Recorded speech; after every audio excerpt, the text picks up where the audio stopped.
Sénateur Cardozo.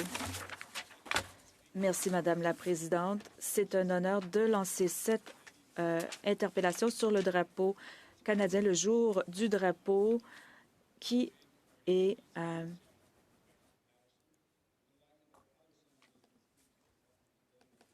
plusieurs sénateurs s'exprimeront sur la question. Nous aurons de courts discours sur ce sujet. Chers collègues, lorsque je me suis rendue à l'édifice du Sénat aujourd'hui, je suis passée par la flamme du centenaire et j'ai pensé à la cérémonie du 15 février 1965, il y a 59 ans. Lester B. Pearson était premier ministre, John Diefenbaker était leader du Parti progressiste conservateur, Tommy Douglas était le leader du NPD et Réal Cowett était à la tête des créditistes. Georges Vanier était le gouverneur général. J'ajouterai que l'ancienne sénatrice Landon Pearson, et elle était la belle-fille du premier ministre Pearson, elle a parlé d'avoir regardé cette cérémonie dans le bureau du premier ministre, dans l'édifice de l'Est. C'était une journée beaucoup plus froide qu'aujourd'hui. Le fait d'avoir un nouveau drapeau n'était pas facile. Pearson croyait que nous avions besoin d'un drapeau fait au Canada qui n'avait pas de lien avec la colonisation. Il disait, je crois qu'aujourd'hui, un drapeau conçu autour de la feuille d'érable symbolisera et reflètera véritablement le nouveau Canada. En 1964, Pearson l'a proposé publiquement à la Convention de la Légion royale canadienne à Winnipeg, où il est entré dans la fosse au lion, en fait, dans la gueule du lion. C'est un groupe très patriotique, mais il ne voulait pas que le drapeau change. Un comité des députés a tenu plus de 35 réunions et a reçu plus de 3 500 propositions à la part des Canadiens. Le fanion de Pearson, en anglais the Pearson Pennant, aurait compté 3 feuilles d'érable et 2 barrés bleus étroites à chaque extrémité. Et la version approuvée a été réalisée par l'historien George Stanley. The first flag. Le premier drapeau a été cousu par Joan O'Malley les 6 et 7 novembre. Elle a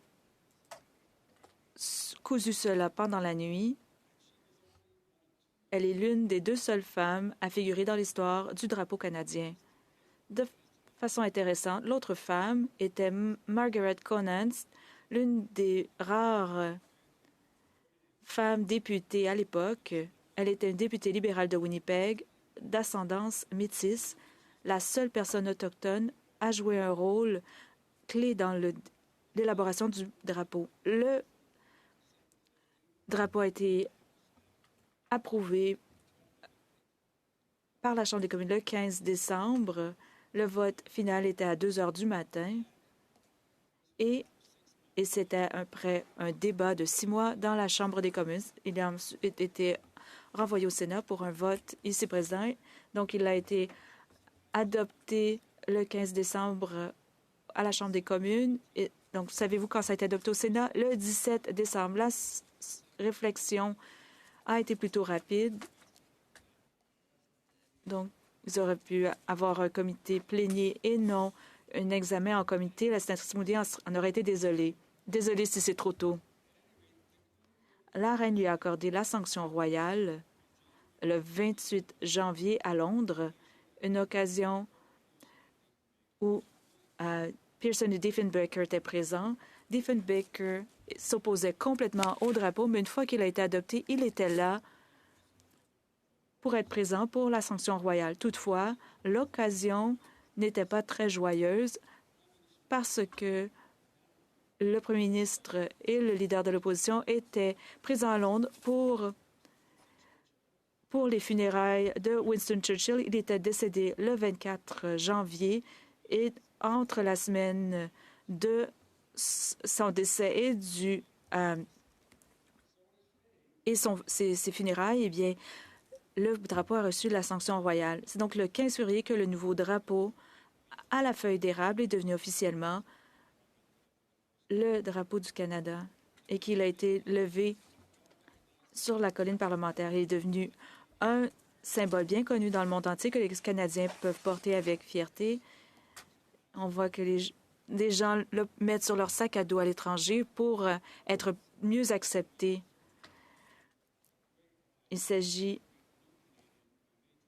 d'une chose qui représente tant de choses pour tant de gens, et c'est certainement un objet de grande fierté pour tous les nouveaux Canadiens lorsqu'ils prêtent serment de citoyenneté. Deux réflexions. Si la plupart des Canadiens sont très fiers, le sentiment n'est pas aussi unanime chez les peuples autochtones car le drapeau symbolise l'État canadien, parfois le colonialisme, en particulier un État qui n'a pas toujours été tendre envers les peuples autochtones, un drapeau qui flottait parfois au sommet des pensionnats.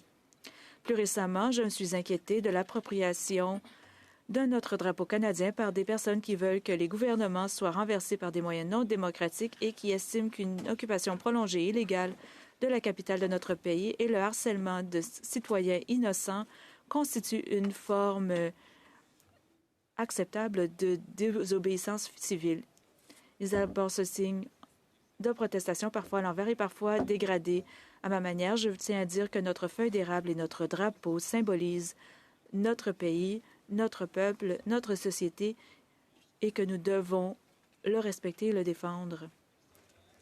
Il s'agit du drapeau de l'un des meilleurs pays du monde qui vise le sommet et qui, contrairement à la plupart des autres, est prêt à examiner ses imperfections et à s'efforcer de les surmonter. C'est là le génie de l'État canadien, la grandeur de la société canadienne. Merci.